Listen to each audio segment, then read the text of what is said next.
Beleza. Beleza. Bom, a nossa aula hoje será Política segundo Nicolau Maquiavel.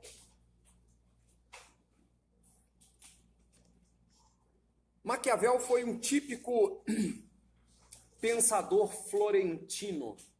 Ou seja, Maquiavel, ele viveu ali durante uma boa parte da sua vida na cidade de Florença, na Itália. A grande questão é que, para que possamos entender o contexto do Maquiavel, nós precisamos entender que Maquiavel ele exerceu um papel fundamental na história da civilização europeia, no início da Idade Moderna. Sobretudo no que diz respeito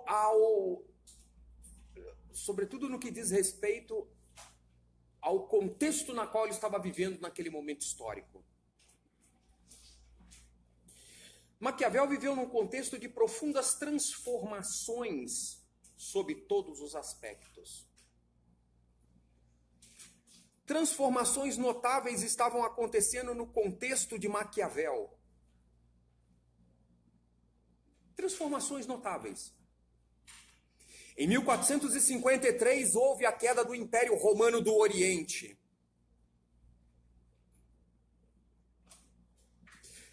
Com a tomada dos turcos em Constantinopla, houve a queda de Constantinopla, e com a queda de Constantinopla, ou seja, com a queda do Império Otomano, há o fim da Idade Média e o início da Idade Moderna.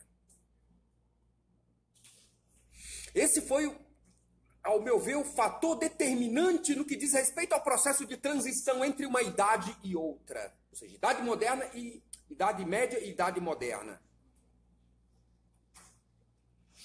A grande questão também é que, com o passar do tempo, outros acontecimentos foram ali permeando o imaginário da civilização ocidental.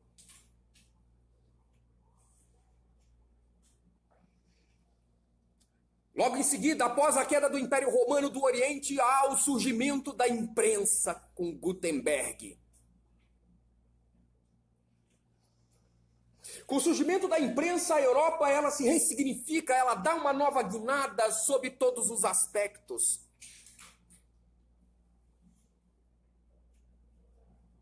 O advento da imprensa tirou, do ponto de vista da literatura e do ponto de vista do conhecimento, tirou a Europa da Idade das Trevas. Por quê? Porque o conhecimento que havia sido solapado, segundo a maioria esmagadora dos historiadores, pela igreja durante todo o medievo, agora esse conhecimento ele é trazido à luz. Ou seja, esse conhecimento através da imprensa é colocado à disposição do homem europeu.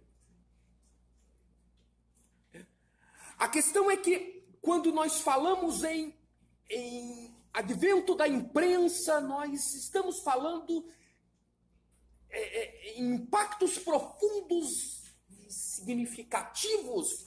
E ela produziu, como, por exemplo, a divulgação da Reforma Protestante.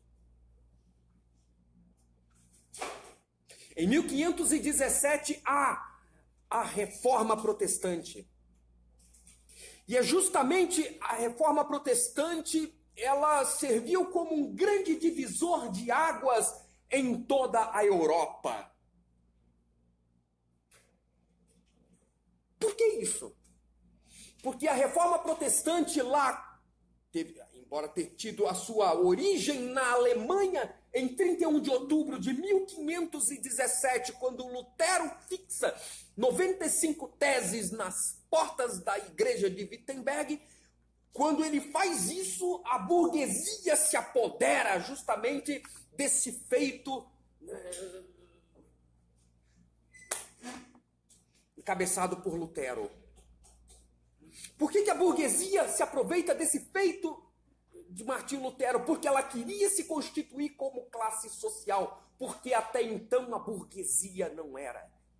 Por que a burguesia não era uma classe social dentro da Alemanha nesse momento histórico? Ela não era considerada, porque ela via na igreja a sua maior opositora, seu 25.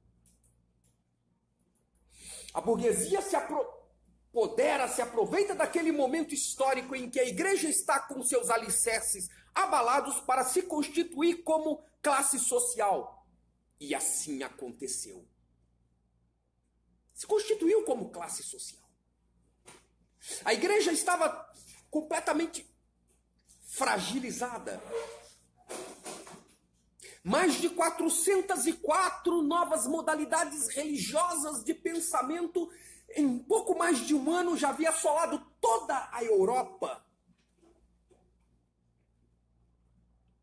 E em menos de um ano, as 95 teses de Martinho Lutero já estavam traduzidas do latim para o vernáculo e já estavam sendo debatidas nas universidades da Europa, nas principais universidades, como, por exemplo, a Sorbonne, na França, Montpellier, na França, Oxford, na Inglaterra, Cambridge, na Inglaterra, e tantos outros lugares, como também em Coimbra, em Portugal.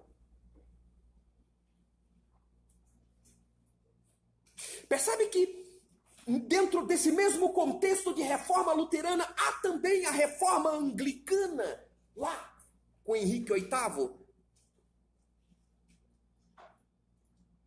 Há o desvínculo da coroa inglesa, há o divórcio da coroa inglesa para com